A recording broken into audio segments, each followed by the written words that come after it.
You're listening to the Cyberwire Network, powered by N2K.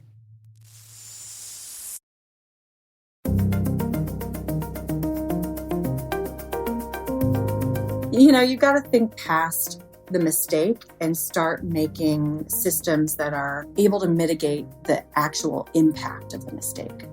Hello, everyone, and welcome to the CyberWire's Hacking Humans podcast, where each week we look behind the social engineering scams, the phishing schemes, and criminal exploits that are making headlines and taking a heavy toll on organizations around the world. I'm Dave Bittner from the CyberWire, and joining me is Joe Kerrigan from the Johns Hopkins University Information Security Institute. Hello, Joe. Hi, Dave. Got some good stories to share this week, and later in the show, my conversation with Margaret Cunningham. She's from ForcePoint. We're going to be talking about cognitive biases that lead to reasoning errors in cybersecurity. Be sure to stick around for that. All right, Joe, before we jump into our stories this week, we've got some follow-up here. What do we have? We received a note from a listener named Alex, who was replying to my question about receiving that phone call a couple episodes ago with the Alexa command. He says, "Hi, Dave and Joe. I was listening to Finding Targets of Opportunity episode where Joe got that automated message that tried to enable Alexa to do something. There are a few things that might be happening. One, someone created a malicious Alexa skill, and Ring Phones is the command to enable the skill, which of course would do anything that one could do with a dropper in the network. Two, there's a bug in an existing Alexa skill that the attacker knows how to abuse, which could have the same implications as above. And three, and this is my personal favorite, he says, someone developed an Alexa skill where Ring Phones is the command to activate that skill. In an effort to legitimize or artificially inflate the number of uses of their skills, they sent the automated message that Joe received to as many people as they could. This could generate revenue from their in-app advertisements, or if Amazon pays a developer for numbers of uses, I'm not sure if this is part of the business model or not, or, as stated before, it is simply to inflate the number of users or downloads to make the app appear legitimate. All the best, Alex." I think that's good. We also got some other feedback from this that was, I tested and turned out that's not the case. I actually got one of these calls again this week. They didn't issue any commands, but there's a background noise that's very distinctive when I get the call. And there's nobody on the other end, and that call will hang on indefinitely until I finally hang up. What kind of background noise? It's like a low rumble, almost like a white noise. Huh. Okay. That's Maybe it's a pink noise. I don't know, but it's a very distinctive tone. I remember it every time I hear it. I'm like, this is the same thing again. Right. Okay. And suddenly you found yourself online with an irresistible urge to buy cookies or something. Right, exactly. That's what it is. It's subliminal advertising being sent to me. Right. All right. Well, our thanks to our listener, Alex, for sending that in. A real quick note, we got a note from a listener named Brandon who was reminding us, we were talking about DNS names and trying to find similar DNS names. He pointed out the site dnstwister.report, which we've talked about here, I believe, in a past episode. Yes. But it's a useful online tool for finding similarly named websites and can save you a lot of time in that effort. So thanks to our listener for sending that in. We would love to hear from you, of course. If you have something for us, you can write into hackinghumans@thecyberwire.com. So let's dive into some stories here. My story this week comes from the folks over at Vox on their Recode website. The title of the article is "Dark Patterns, the Tricks Websites Use to Make You Say Yes, Explained." This is written by Sarah Morrison. And this notion of dark patterns, Joe, is this something you're familiar with? Yes. The classic example is the fake hair on the screen, right? Right. I do an overlay of a hair on a screen and then get you to touch the screen to wipe the hair off. But in so doing, I also get you to click on a button on the screen that is represented by the hair. Well, this article digs into many of the different types of dark patterns and to sort of explain what a dark pattern is. It is a type of social engineering, and it is a way to sort of force your hand to influence you to make the decision that they want you to make that may not be in your best interest. And so there's several examples here in this article. There's one from Instagram, where Instagram wants access to your website activity. In asking you to do so, they give you two options. They say make ads less personalized or make ads more personalized. Right. Well, there is no don't show me ads button.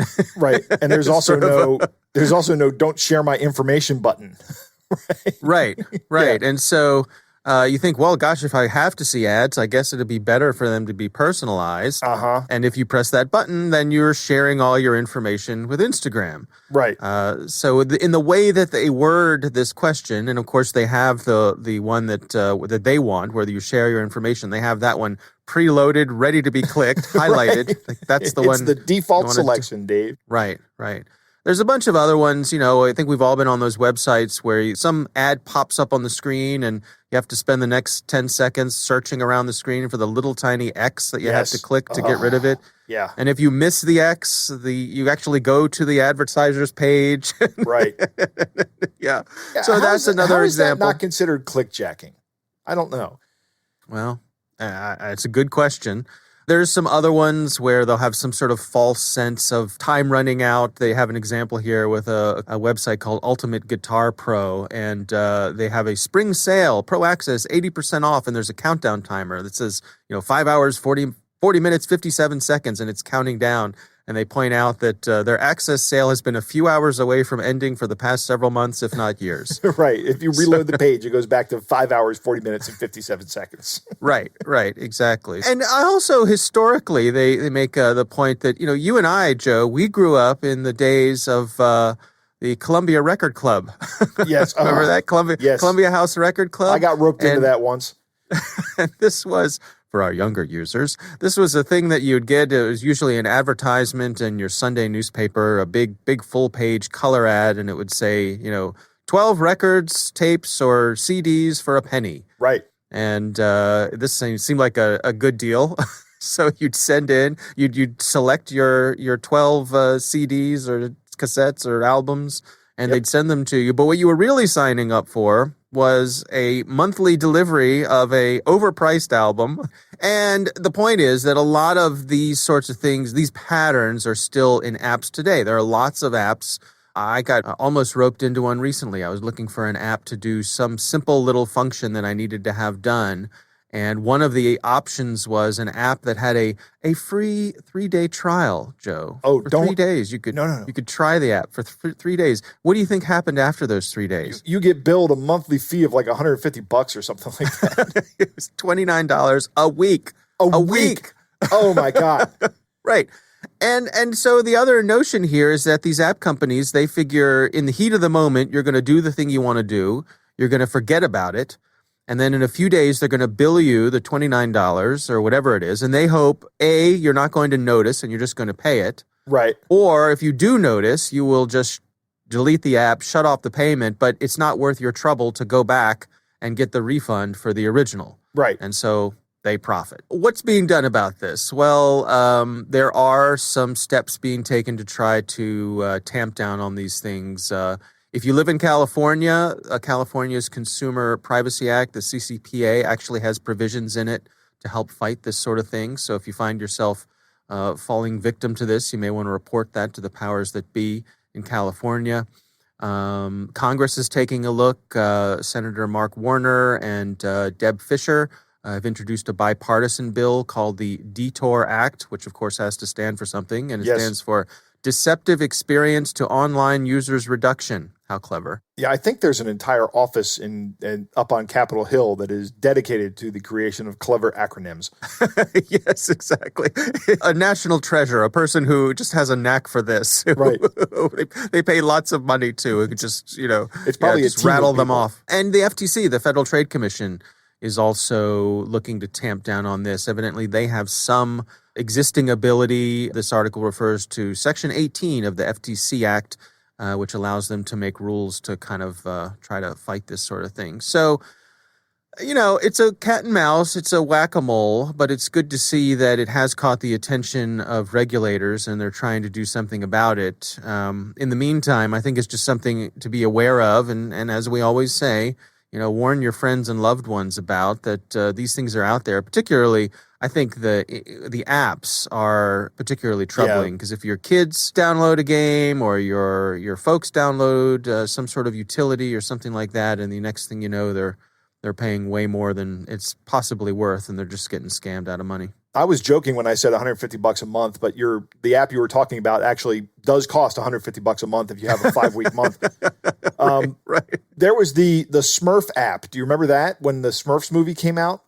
No, I don't. And kids had to buy Smurf berries, and they were like billing their parents' credit cards for like $500 to play the video game on their phones. Right. And people went bananas. And Apple, I think, said, no, this is not going to happen. I may be misremembering this. It was. I know it was the Smurfs app, and there were Smurf berries that kids were buying. Right. And it was costing people a lot of money. Yeah, to their credit, I know at least on the Apple Store, Apple is pretty quick to refund people's money when these sorts of things happen and try to shut them down on the App Store. But they can only do that if you report it. And like we said, so many people just don't feel like it's worth their time, or they could be embarrassed that they fell for something like this. So they just, they figure it's a cost of a lesson learned and they move on. And on the other side of the argument, as an app developer, you're entitled to charge whatever you want for the app. I think it should be easy for you to cancel it and get your money back. Easier. Yeah. And if Apple makes it easy, hopefully Google does too. I don't know. I've never had this issue. I don't sign up for apps with recurring fees. Just is not, I don't see the value in it, but that you know of. That I know of. That's right. Maybe I'll find an app one day that actually does everything I need to do. That's right. And I'd happily pay $30 a week for it, but I haven't found that app yet. Yeah. All right. Well, that's my story this week. What do you have for us this week, Joe? Dave, I have a story from ZDNet that is written by Danny Palmer. And we talked about this last week on the Cyberwire. And it's called, Why Do Phishing Attacks Work? Blame the Humans, Not the Technology. The first thing I want to do here is take issue with the word blame the humans. Yeah. I don't think you blame the humans who fall for the phishing attack. I think you blame the humans who are sending the phishing emails. Those are the people who are at fault. Those are the criminals. Those are the nefarious actors. The people who click the apps are doing what people do. And then the subheading says, of this article says, cyber criminals know that people want the easiest route to resolving an issue, and phishing emails are designed to take advantage of that, which we've talked about many times. Now, in a social engineering attack, there are a number of elements, and usually you'll find all of these elements, or most of these elements, not all, but there's a pretext, right, which is a lie about who this person sending you the email is and why they're contacting you. Then there's an appeal, which is some emotional appeal that they're trying to elicit from you, and that's usually fear, greed, or a desire to help our fellow humans, right, or maybe some combination of those two things. Usually you see greed and desire to help paired. That's what those emails about the, hey, I'm about to die and I have all this money. Can you help me? And you can take some money. That's appealing to both of those issues, right? Right. And then there's an artificial time constraint and some call to action. And then sometimes we'll see isolation, which is a very powerful tool that they'll use. But we don't always see that. But all of these elements are almost always in a phishing email, with the exception of isolation. It comes and goes, right? Isolation you see in those sextortion emails. Like, don't tell anybody about this. That's them trying to isolate you. The article says, the messages are designed so that clicking the phishing link is the easiest thing to do. Danny quotes Troy Hunt, and he says, part of the problem is that phishing signals are often indistinguishable from positive user experience attributes, right? So in other words, what a phishing email looks like is exactly the same as what another email would look like. It doesn't seem out of place, and that's kind of why they work. Users can choose not to follow the link and open a new window and go to the website to verify the message's authenticity, thus avoid the phishing link. However, phishing attacks are successful for the previous two reasons. In other words, people look for the easiest way to solve the problem, and the phishing email looks indistinguishable from another email. One of the things in the article is that Danny Palmer uses the word coerced in referencing controlling user behavior. And he's right. Coercion is a very common tool, but it's not the only tool that they use. They also use, like I said, the appeal to greed or the desire to help. Anything that someone seems to be appealing to you, it's like almost like pandering. You got to almost have this like skepticism when you're looking for pandering or someone trying to scare you, which I think is a good quality to have, that if you're skeptical of those kind of things all the time, you're better off. But in emails, You should be learning to spot that kind of thing. You shouldn't be falling for these appeals to your base emotions. The defenses for this are very similar, whether you're talking about the individual person or you're talking about an organization. If you have the three prongs of defending against this, you got technology, training, and policy. Your technology is for everybody, including organizations and individuals. Use multi-factor authentication wherever you can and use the best form that's available to you. Use a password manager so that you're not reusing passwords, because you don't want one account getting compromised and then all of your accounts getting compromised, or all your accounts that use that password getting compromised. Next is training. In a company, the best thing to do is have a security awareness program that all of your employees have to attend on a regular basis. Of course, if you're in person, you don't have that opportunity, if you're an individual, but you can always listen to this podcast, which I think is great, but I'm already preaching to the choir there, right? Right. So tell your friends about the podcast. And finally, have a policy in place. If you're an organization and somebody receives an email that says, hey, we're changing this information about our banking, send our money here, have a policy that says that requires a phone call, right? Or that requires some other form of authentication or authorization. If you have a personal policy, I don't ever click the link, right? And that's kind of my personal policy, right? Like I get an email from somebody that says, is this you on Instagram? This is a very common phishing email tactic where they just have a very short message like, is this you, or can you help me, or are you in? And then they have a link that's a phishing link. So don't click the link and go to the website personally. Enter the use either your links that you have in your browser or manually type it and go that way. All right. Well, it's a good story. We will have links to all of our stories in the show notes. Joe, it is time to move on to our catch of the day. Dave, our catch of the day comes from Big Mike. He's a listener to the show, and he says it's a little bit different than most catches of the day. He listens to old-time radio podcasts, and one he just listened to had a perfect example of social engineering. It's from the Great Detectives of Old-Time Radio podcast. This one is from episode 3423 of the Great Detectives of Old-Time Radio podcast, Casey, crime photographer, lady killer.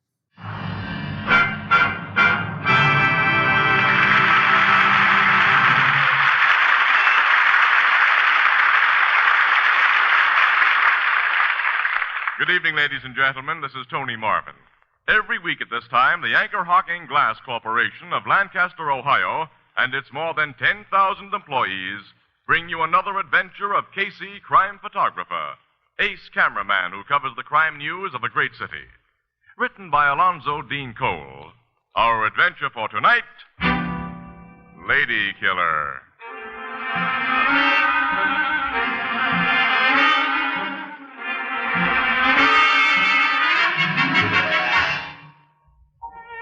Mid-afternoon, the cocktail lounge of a luxurious resort hotel in Colorado. A man enters, surveys the place with casual approval, and saunters toward the bar.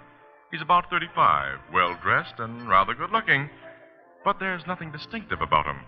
As he waits for one of the bartenders to serve him, he hums an old tune.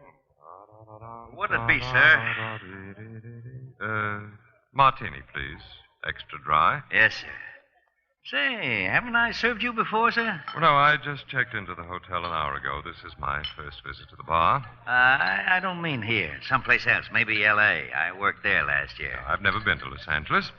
Denver? Frisco, then? No, I'm sure we've never met before. I've spent the last 10 years in Europe. Well, I've never been across the water. Yet. I guess you just remind me of somebody. Yes, I imagine that's it. Yeah. See how this martini strikes you. Uh-huh. Oh, it's exactly right. That's how I try to make everything. Call me when you want another. My name's Frank. Frank. Yeah? I shan't want another for a while, so I'll pay you now. There you are. Keep the change. Say, thanks. Quite all right. Oh, by the way, that fine-looking woman at the corner table over there, do you know her? The brunette with the big diamond rings? Uh-huh. Yeah, I know her. Her face is very familiar. I was just wondering if... You've probably seen her picture in the papers. There was a big story about her a couple of weeks ago when she got a Reno divorce from her husband, plus $1 million settlement. Oh. She's Madeline Chalmers. Oh, yes, of course. I used to wait on her back in Toledo, where she comes from. I worked there 2 years ago. She and another wealthy lady named Utley used to say I was the only bartender they'd ever met who could make a planter's punch exactly right. This Mrs. Utley, she's a close friend of Mrs. Chalmers? Miss Utley. She was one of them bachelor girls then. Or since she's married a banker named Fisher. Yeah, She and Mrs. Chalmers were pals. Well, I'm acquainted with a banker named Fisher. I believe he married Nutley. Let's see now. His first name is... This one's first name is Douglas. He the one you know? Well, his wife's first name is... Irene. Irene Utley. Uh-huh, they're the people. I'm told they took a trip to Europe last year where you were. I guess you met him over there. Yes, London or Paris, I think. Mr. and Mrs. Fisher aren't here by any chance. Oh, no. Mrs. Chalmers tells me they're up in Maine this summer. Bar Harbor. Well, since Mrs. Chalmers is alone, I shouldn't be intruding if I introduced myself, I suppose, and inquired about my friends, the Fishers. No, I don't think so. I'll see you later, Frank. Thanks again, Mr. Thank you.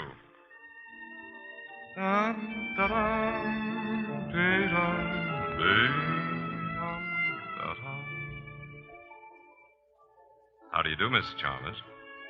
I beg your pardon? I can see you've forgotten me.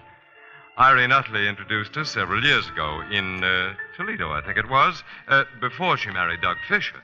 Oh, you're a friend of Irene's and Doug's? Well, I spent a day with them only a week ago in Bar Harbor. How are they? Irene hasn't written to me in ages. They were fine, enjoying themselves. May I sit down and order us... I seem to remember you had a preference for Planter's Punch. Do sit down. Thank you very much. I'm terribly embarrassed. You remember even my favorite drink, and I can't recall... Well, unlike you, I have a face that people soon forget.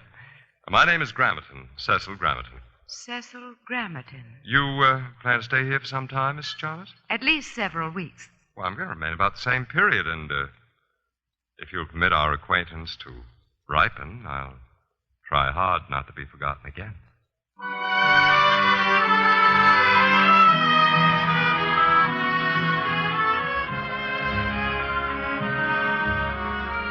Well, Joe, what do you think about that? Well, I'll tell you, Dave, that's pretty good. I want to thank Big Mike for sending this in. Although this is a dramatization, this is a great example of two key components of social engineering. First, intelligence gathering, right? Or OSINT. This guy, back in 1947, when this came out, they didn't have the internet, right? The internet actually did not exist back then. Right. And this guy goes into the single source of information, the bartender, and he gives the guy a tip, which gets him talking. And people love to talk and show off how much they know. And then he uses that information to build a pretext to approach the victim. It's exactly how social engineering works in modern days. It's just we don't ask the bartender, we ask LinkedIn or Facebook. Walks into the conversation with total confidence and just starts sort of filtering in little bits of information, little facts, sets the woman off of her balance because she's wondering to herself, oh, how could I have forgotten this person? I'm so embarrassed. Right. You know, this obviously we must have met before. How else could this person know so much about me? Absolutely. And away they go. Yeah, and off they go with the confidence game, right? Yep. And this is a reminder, and one of the things that Mike says is people think of social engineering as a recent occurrence, and it's not. It's been around for millennia. Yeah, absolutely.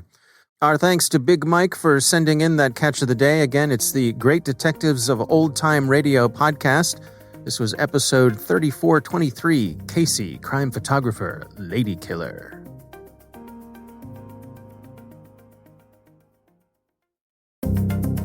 Joe, I recently had the pleasure of speaking with Dr. Margaret Cunningham. She's from a company called ForcePoint. And our discussion centered on cognitive biases that can lead to reasoning errors in cybersecurity. Here's my conversation with Dr. Margaret Cunningham. Unfortunately, people have limited capabilities of, paying attention or remembering things.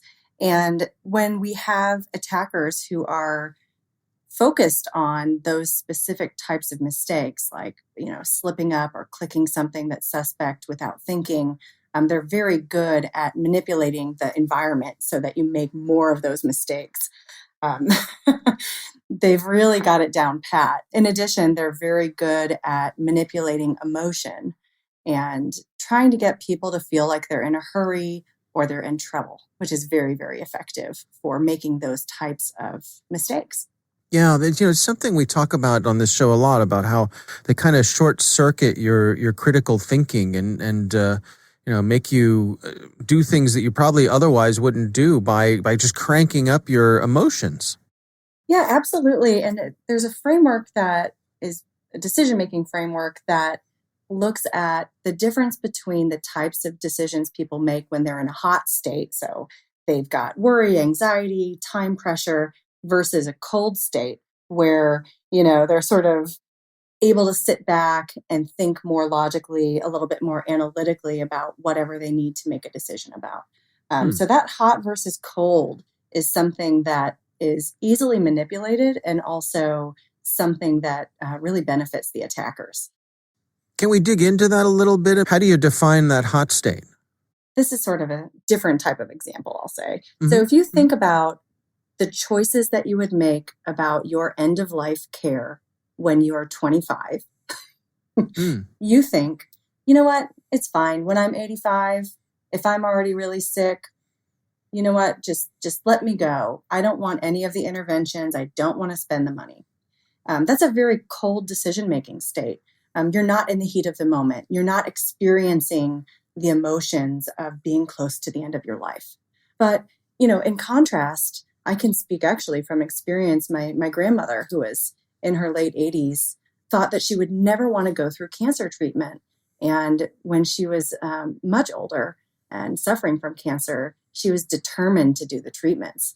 And it's a totally different type of decision. It's much more emotional than if you can put that distance between it. And that's very extreme, but we go through this all the time at a kind of smaller level throughout the day. Are there things that people can do to be self-aware when they find themselves in a hot state, or is it the hot state by its very nature leads you astray? I think there are a lot of things that we can do to prepare people for specific types of hot states that are linked to cybersecurity issues. So right now in the middle of Texas, a lot of people are without power, they're cold, they're hungry, they're worried about their water, everything else. If you're an organization who has a ton of employees in Texas, it would be a great idea to start communicating with them about what they can expect from the company. And what I mean by that is let them know that no one's going to ask for their account information. No one's going to ask about the status of their home network. Give them the correct phone numbers to call if they need someone. And by giving all of that information explicitly and concretely, it takes the burden off of the person. And that's very helpful when you're stressed out. And I suppose, part of that story is that the scammers are likely going to be trying to take advantage of these people who are in this difficult situation when they're already emotionally and physically vulnerable. Oh, yeah, absolutely. I'm parked in a hotel right now, which is very lucky. But if someone called me, knew my name, obviously had my phone number, and then told me there was something wrong at my address and they needed information about, my electric account or my water, I might give it to them because I'm very worried about my home and I can't check on it. We see this sort of predatory behavior during a lot of crisis. Let's go through some of the types of vulnerabilities here. Some of the biases. I want to get your take on this thing called availability bias. What's that? Your memory is a funny creature. Basically, sometimes it works like a big stack of paper. Whatever is closest to the top of the stack is the thing you grabbed for. So if you keep hearing about something over and over and over again, you're likely to think that that's the thing that's causing problems. For instance, right now we are being bombarded by cybersecurity news about SolarWinds and Russian hackers and all of these very important factors that are impacting all of our organizations. But the reality is that's not the whole picture. And if we focus too much on that because it's the most available, then we might be missing the boat for things like social engineering attacks during crisis. So we can't let the distraction of these shiny objects take us away from that basic day-to-day hygiene that's so important. Yeah, absolutely. And it can really impact where resources are spent at the organizational level. So we have CEOs and important people running companies, and they hear over and over again about Russian hackers, right? They might say, that's where I'm going to spend this quarter's money, trying to protect against this. and kind of move things away from the basics that might actually serve them better. What about this notion of here referred to as the problem exists between keyboard and chair? Without blaming the user, but often that's the weak link, right? Yeah, I don't really like calling people the weak link, mostly because if you look at people on the grand scale of things, we're doing a great job. Actually, we're doing a phenomenal job. It's just these little tiny pieces that aren't quite there. So the problem exists between keyboard and chair is sort of an old phrase, like somebody calls and they need help with their computer, and the tech support person is looking at the problem and going, oh my gosh, the problem isn't the technology, it's the person. Right. What's funny about that is, there's something in psychology called the fundamental attribution error, a big long name for when somebody else makes a mistake, I blame it on that person. Something about that person is the reason why they made the mistake. But if I make the same mistake, I have something called the self-serving bias, where I can find all of the environmental factors that got to me, and those environmental factors are why I made the mistake. Simple example, you watch somebody trip on a sidewalk and you're like, oh, what a clumsy fool. Right. And you're like, oh man, what a klutz. But if you trip on every the other sidewalk, driver on the road is an idiot, right? But not me. Yeah, absolutely. Never me. Yeah. And and it's funny because this happens at a really, really large scale in tech, because we're always sort of finger pointing. Okay, well, if I'm the user, I'm going to say, my company should have had a better email filter. The company's going to say, this person should have been paying attention and never clicked that link. Heck, they took our training. Right. And the problem with it is it doesn't really get to the root of the problem. And so we're still, standing around pointing fingers and suffering from the same issues. How do we overcome these things? How do we get past some of these biases? It's never going to be perfect. And I actually don't think there's a way to design anything that's perfect, technology, people, whatever. But what we can do is we can think about the types of mistakes people make, when they're making those mistakes, and how to make our systems a little bit more dynamic in their response. So if you know that you have a big issue with people getting phished at your company, you're going to have to think about the things that happen after they click the link. What can you do to prevent being stuck with a crazy screen asking for Bitcoin because you've got ransomware? Mm-hmm. You've got to think past the mistake and start making systems that are able to mitigate the actual impact of the mistake. That's a tall ask, I know. Yeah. But what about the culture itself? I mean, I'm thinking of, making it so that your people aren't afraid of making mistakes, or they aren't afraid of retribution if they make a mistake, that, these are more learning opportunities than something that someone's going to get punished for. When people have to hide their mistakes, they fester. If I know that I'm being scrutinized in a way that if I make one wrong move, I may lose my job, I am never going to admit to a mistake. And that actually exposes companies to a huge risk. In a lot of other industries where there's a lot at stake, say aviation, we not only encourage sharing the mistakes, we encourage sharing the near misses. And I don't think that we're doing that very much in this industry. It's really important that we start thinking of our organizations and our employees as more than their employee number. It will actually have a positive impact on your safety culture. I think when people don't feel invested in their organization, or they feel that their organization is not invested in them, they're less likely to engage in positive behaviors. All right, Joe, what do you think? Dave, I'm very happy to see that Dr. Cunningham is a principal research scientist focused on human behavior. One of the things I've been saying for a long time now is that we don't have enough people focusing on the human side of cybersecurity. And I'm glad that she's here, and I think we need more people doing this kind of research. I think we're getting better at this as a community, as a cybersecurity community. There are more people focusing on this, but I don't think we're where we should be. We tend to focus on the technology side because that's, we're technology people for the most part, but there's definitely a place for the psychology and the human side of this in the field. It is a great observation that Dr. Cunningham makes about, at the start of the interview, our capabilities are limited. We don't like to think about that. We don't like to think of ourselves as having limited capabilities, but it is the fact. And attackers have the ability to manipulate people and the skills to do so. So they're going to exploit that, and they're going to take advantage of that limitation that you have and try to get you to do things that are counter to your interest. I like the description of hot state and cold state. And her healthcare example, she calls them extreme, but I think they're very valid. She goes on to talk about the power outages in Texas. And if you think about these kind of things, these are very low on Maslow's hierarchy of needs. If you're not familiar with that, it's like a pyramid shape of, it's a standard psychological, model, I guess. It talks about how if you don't have your base needs met, then you'll never meet your higher needs, right? And I was looking at it the other day, and I was thinking about where the social engineering attacks hit us, and they hit us fairly low on Maslow's hierarchy of needs.